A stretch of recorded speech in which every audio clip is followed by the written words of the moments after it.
The Kuwaiti in me is strong. I really want to bring that sound into my work. All of my people and Khaliji women, I'm about to share the story of us, the small details of how we're oppressed. Kuwait is a small country. Relatively speaking, there is a big art scene, but Kuwait is small. Of course, we're not going to have hundreds of singers that are Kuwaiti. I'm talking about the new alternative movement. يعني. There are people coming out, بس إنه يعني they're taking their time. I think for يعني music, generally, music يعني is حيالله one aspect of a bigger conception about what a country is like, what the values are. يعني music needs freedom. You know, it needs liberation. I've been living in London for almost 8-9 years. Now I'm reconnected to my roots and I'm discovering my sound again that I've always had, I think, and bringing it into my identity that I've built for myself, and you know how I reinvented myself in the last 10 years. And yeah, for now, like I'm working with like a Kuwaiti producer for one of my songs, for example, and I love that I'm bringing that finally, and I feel so proud about it because I've always wanted to bring the Khaliji aspect. I'm not from the diaspora because I wasn't born in a Western country, or I didn't grow up there. I would call myself an in-betweener. يعني I know I'm cool, but I have a really old dad in me. Uncle vibes. I want to bring that tradition that I grew up like listening to معرف إيش. We went through a lot of like oppression in our lives يعني as Arab for different ways يعني for different reasons عفوا.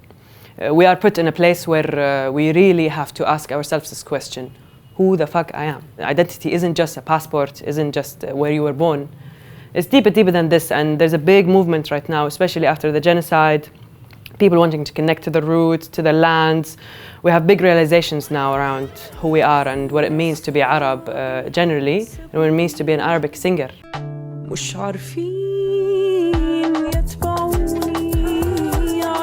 My next EP is called She Loves to Play, and I really do, really do, like in a very intentional way. I studied law, and I was a practicing lawyer. I don't practice law anymore. The day I graduated from the PhD, I decided that I'm not going to continue this journey anymore, because I decided to live for myself and do what makes me feel good. The conversation that I had with myself for a long time is, did I waste my time studying law, and why didn't I start early? I'm actually so thankful that I spent the last 10 years doing something that I feel like built me and like prepared me for a very cruel music industry. And I am tough. I'm so strong now. You know what? I know exactly where I stand. I know exactly who I am. I know why I'm singing about what. And I think for one to become an artist, they have to learn who they are first.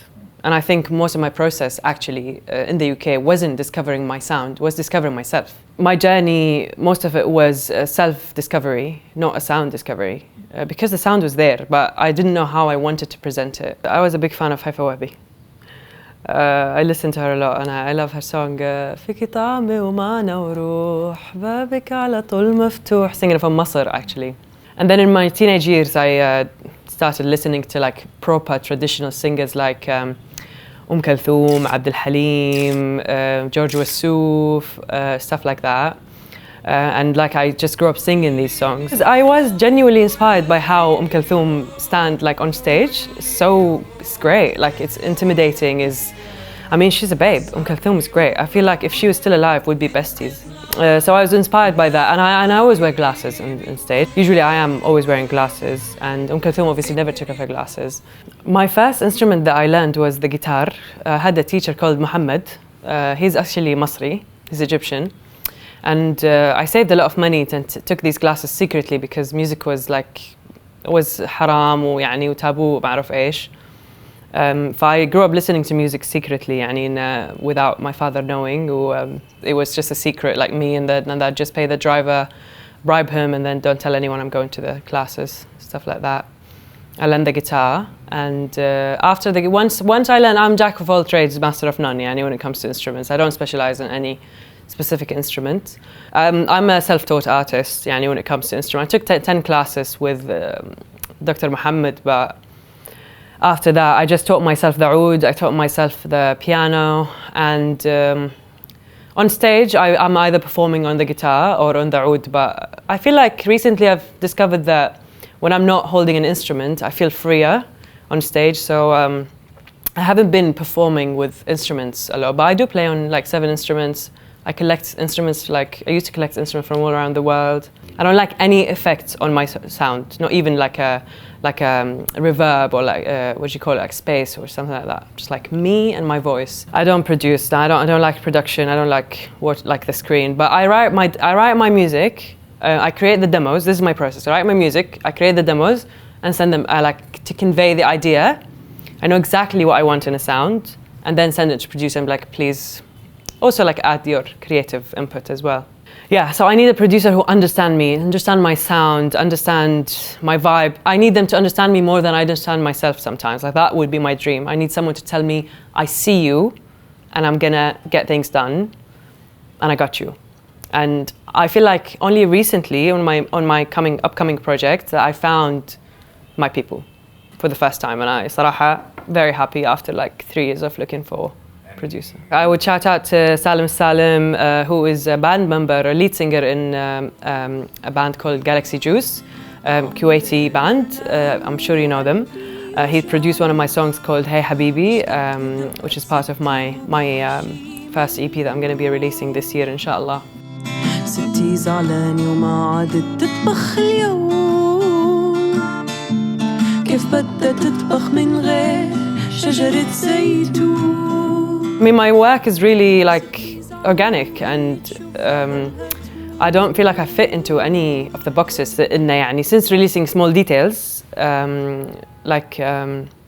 I've been receiving a lot of hates, a lot of hate online. Inside me is like someone who is so delicate. You know, I'm an artist. These things really impact me, and now I'm just get used to it, and I'm just like I just smile. You know, so I don't read it or just try not ignore it. Even on a day where I just post a video of myself that I look, whatever that means, normal, fine, accepted, they would still find something to criticize me. And that goes back, that's rooted in my gender. Like as an AFAB, as someone who looks different, that express their gender differently, I'm like people literally when they can't find anything, or like my voice sounding great, everything is fine, when are you gonna brush your hair? I'm like, who fucking cares? Do you know what I mean? They just want to find something and like criticize me for it. As an independent artist, we need these bloody platforms to, you know, show our music and our talent. You know, where else are we going to show our talents? We have to deal with this shit. But being in London has created, of course, like gave me opportunities, taught me a lot about the music industry and like about what it means to be an artist. Like I learned a lot about care, like for artists, like basic things I didn't know about. I don't care if you leave me. That's the lyrics, literally, because I erupted these lyrics because it was one of the breakdowns I had. I love my breakdowns because they always come with a lot of content and like songs. I received like my first like and the biggest online hate, like and when I say this, I'm not talking about just people sending me comments, but platforms posting about me and saying, look at this artist, this is shit, like, and it was a really big viral movement. So I wrote this song, Hey Habibi, I don't care if you leave me, and like I got a lot of shame around like me and how I express my gender and being Kuwaiti and like, you know, Arab.